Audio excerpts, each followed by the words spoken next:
You're listening to a CNA podcast.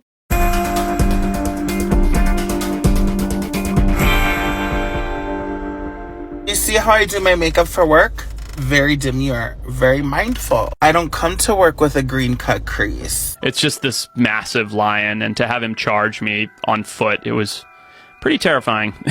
I'm opening it now. I can't look. Please be the green one. Please be the green one. That's just a taste of TikTok. Viral trends, dramatic personal stories, unboxings. It's entertaining and addictive. Some call it a vibrant online forum. Others call it a digital drug. Whatever the case, TikTok's time in America may be running out. This is why. The government is arguing that the Protecting Americans from Foreign Adversary-Controlled Applications Act is entirely consistent with the First Amendment. And Congress has every right to pass a law forcing a sale or ban of TikTok because the government says the platform is a puppet of China. Is the Chinese government really controlling the platform and harvesting the data the app collects? Parent company ByteDance denies that. Meantime, incoming U.S. President Donald Trump has gone from backing a TikTok ban to backing off, asking the Supreme Court to press pause on restrictions so his new administration can pursue a political resolution. So lots of ground to cover. Let's bring in Washington correspondent Benji Hyer and Beijing correspondent Olivia Siong. Happy New Year, guys. Happy New Year. Hi, Teresa.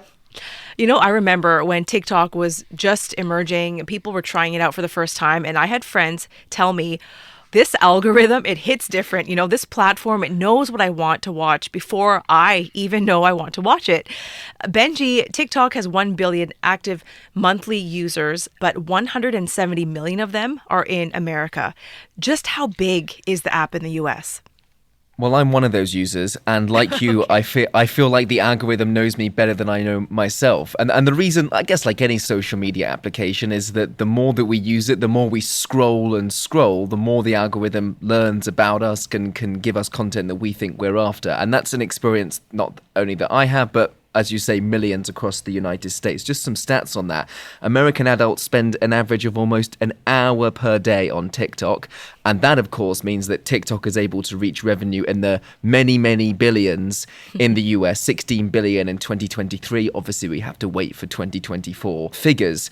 And the thing about TikTok that makes it so interesting for not just users, but also creators on it, is that there is an opportunity for them to make money too, right? So if you are creating output as an influencer, you can earn tiny amounts per 1,000 views. But if you're getting millions of views, that adds up. The last thing I just say in terms of TikTok's influence, obviously there's the money, obviously there's the influences.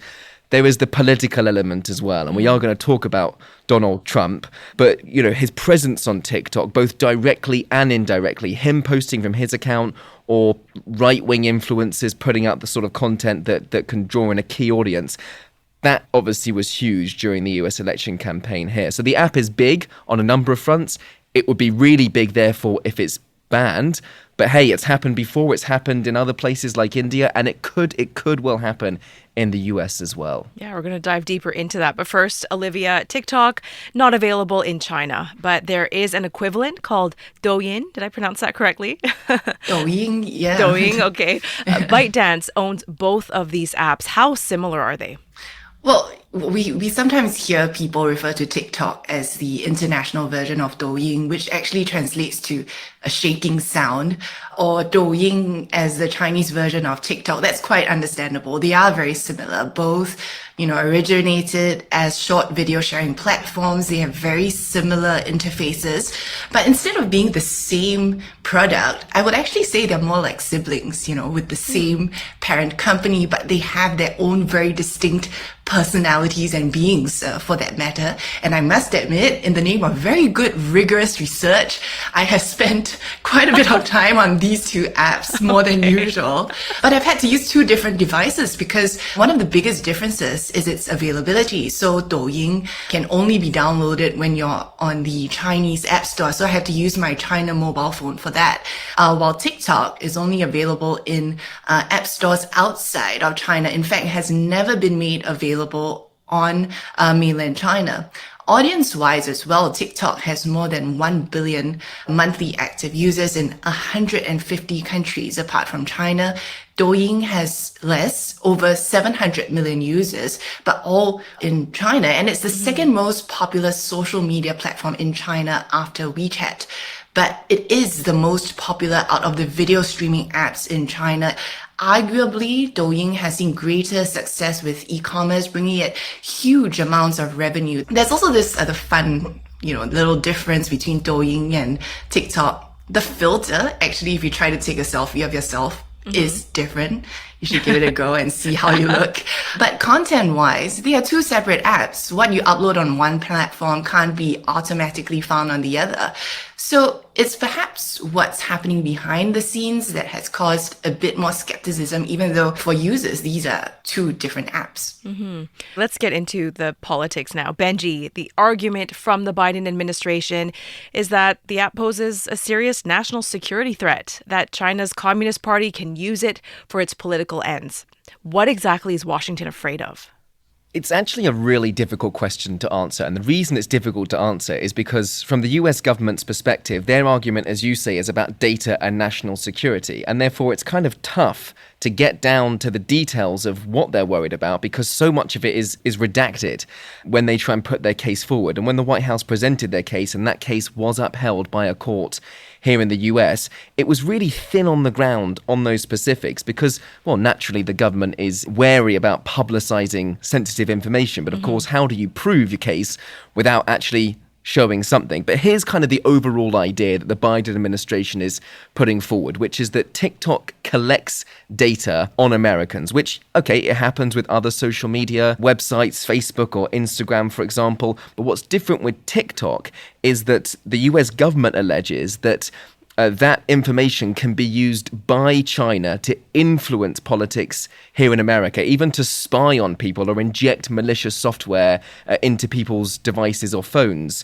Back in 2022, Christopher Wray, he's the outgoing director of the FBI, he told Congress that, and I'm quoting here, the Chinese government could control the algorithm, he says, which could use to be influencing operations. And that China angle, of course, coming from the fact that TikTok's owner, ByteDance, is based in Beijing. Now, look, it's important to stress that China denies these sorts of theories, and much of the risk is theoretical. But if you look at the rhetoric that has come from many lawmakers in the US, they point to specific examples, one of which is an incident back in 2022 in which ByteDance admitted that some of its employees did access the data of journalists in the West to try to check their locations, see if they were meeting TikTok employees suspected of leaking information to the media. And the last thing on this is that, yes, this app is hugely popular. We were just talking about how many users they are. But there is a notion in the political world here in Washington that TikTok is a danger. That is the political consensus. It is already banned on government devices. And even Donald Trump endorsed a national ban when he was first in the White House. So certainly there is a concern amongst the government and all areas of US government about TikTok and the risks that they see given its association potentially to the Chinese state. Yeah, and Washington saying, you know what, shed that Chinese ownership or get out, right? I want to pick up on the point of national security, Olivia. What has been China's response to Washington's allegations, and just how Chinese is TikTok? That is the big question, but there's also, like what Benji mentioned, right? There is the argument, and then there's perception as well. And then what do the US lawmakers or the Supreme Court buy? If you look at TikTok Inc., which offers the TikTok app, it is incorporated in California and Delaware. It has its headquarters in Singapore and Los Angeles. And that's the argument that TikTok has tried to use to prove its independence from the Chinese government. It says that it is subject to American laws and not Chinese ones. But perhaps the bigger question here is with TikTok's parent company, ByteDance. Is it Chinese? To give you some background, ByteDance was founded by Chinese entrepreneurs Zhang Yiming and Liang Rubo, who went to Nankai University in China's Tianjin.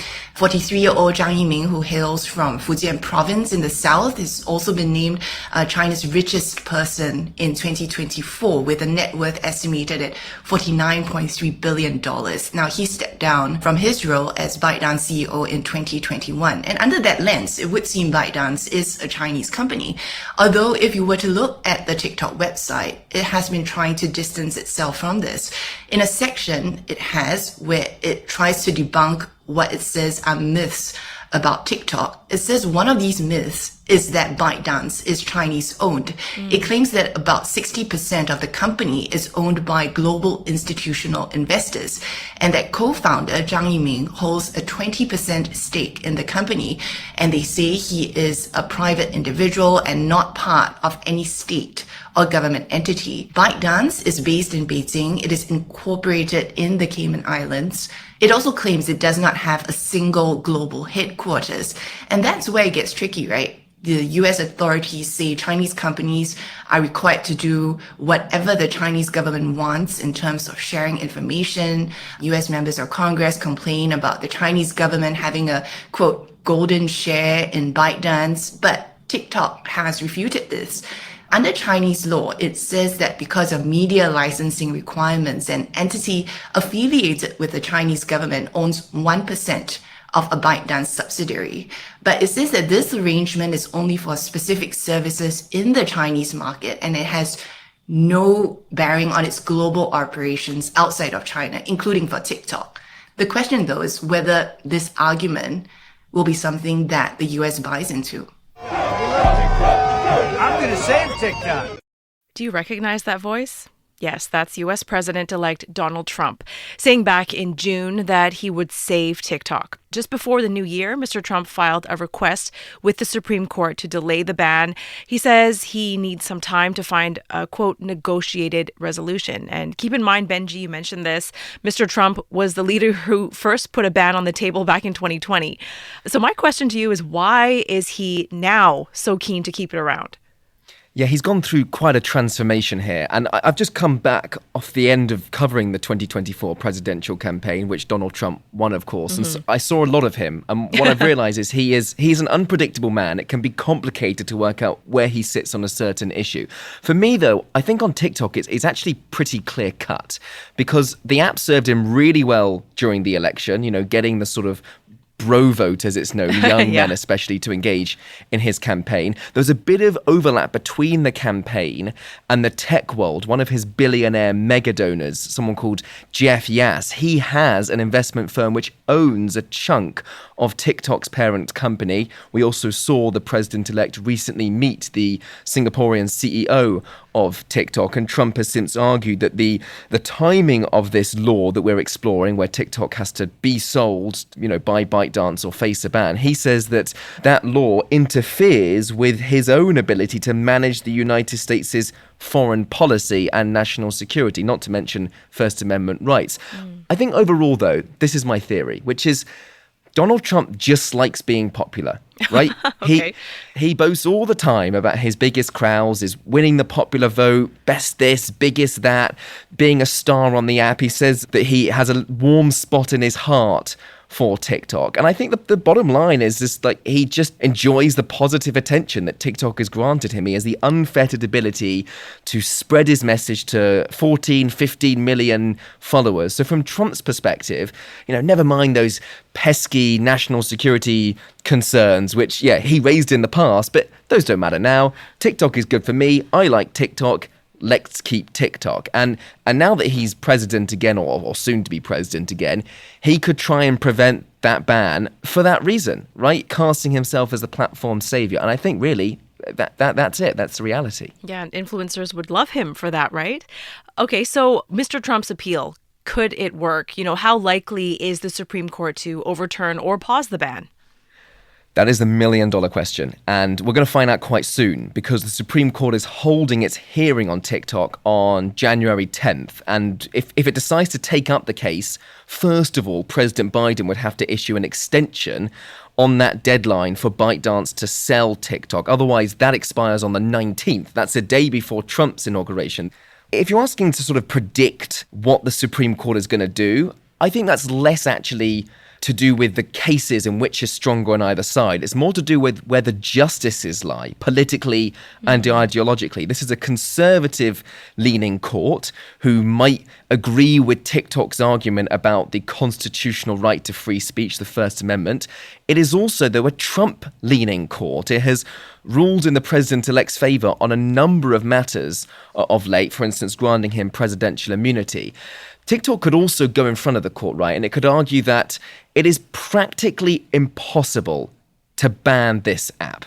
You know, there was a bill that went through Congress, and it suggested that the way that they would do this is they would penalize app stores or internet providers for hosting versions of the app. I mean, yeah, the US government is, big and important, but good luck imposing that sort of rule on Apple or Google. And there'd be huge uproar amongst the public as well. Not that that stopped the Supreme Court. So I don't know. I actually don't know which way this is going to go. We don't even know if the Supreme Court are going to take it up or when they'd have this decision. And then, of course, Trump's in the White House and he may decide to intervene as well. So it's going to be a really interesting couple of weeks ahead, I think, for TikTok. Definitely. Yeah, I want to pick up on that thought in a moment. But Olivia, since the law was passed last year, TikTok said the ban violates First Amendment protections. It's unconstitutional. And the Chinese government has called Washington to respect the market economy, respect fair competition. How much more reactive could Beijing get over this? Well, with the latest developments, we have seen Chinese media like the China Daily say that the potential reprieve is a positive development. But other than that, the Chinese response has been relatively measured or muted for that fact. If you would just think back to March last year, in the lead up to and just after the US House of Representatives passed the sell or ban bill, paving the way for it to be eventually signed into law in April, China's foreign ministry famously called it, quote, sheer robber's logic, in which it accused the US of trying to snatch from others all the good things that they have, calling it an abuse of national security to bring down competitive companies of other countries, saying that there's no fairness or justice. But since then, there's been a shift in the Chinese government's intensity of response. And we've seen that as this ban of TikTok has become more of a reality. Reports suggest that, after proceedings got going, TikTok chose to take the case to the courts and to let its team in the US, which famously is led by its Singaporean CEO, Shou Chu. He had famously highlighted his nationality, TikTok choosing to let that team handle the political lobbying and the legal battle. Questions about ongoing developments relating to the ban in Beijing have been met with answers from Chinese spokespersons just deferring back to their past statements. And again, it would seem that the Chinese government is trying to show relative restraint now, trying to distance itself or perhaps keep its cards quite close to its chest. As Benji mentioned, there's still a lot of uncertainty with what's going to happen. But analysts have also said that, this shouldn't be taken as an indication that China is going to back off or take this line down. So my question is, do you even think China would allow the sale of TikTok if it meant staying in America? That seems like a really big ask. Yeah, we haven't really heard directly, from China on what it would do, perhaps because of all these uncertainties. But there have been statements to show that China is not going to let up on this, and it is quite unlikely to let a sale go through. In March 2023, China's Commerce Ministry then outrightly said that it is firmly opposed to a forced sale of TikTok. And the tricky part here is with TikTok's algorithm. The ministry said that the sale or divestiture of TikTok is subject to Chinese laws because it involves technology export, and therefore it is subject to administrative licensing procedures. It also said the Chinese government will make a decision in accordance with the law. Don't forget that this has been, like we've been talking about, a long-standing issue dating back to Mr. Trump's first term in office, where he pushed for a ban of the app. In 2020, amid an escalating China-US tech war, China actually moved to revise its catalog of technologies that are subject to export bans or restrictions, all pointing to targeting TikTok's prized data mining algorithm that pushes that content to people that has made it so successful. And what all this means is ByteDance may not be able to make a decision of a sale on its own.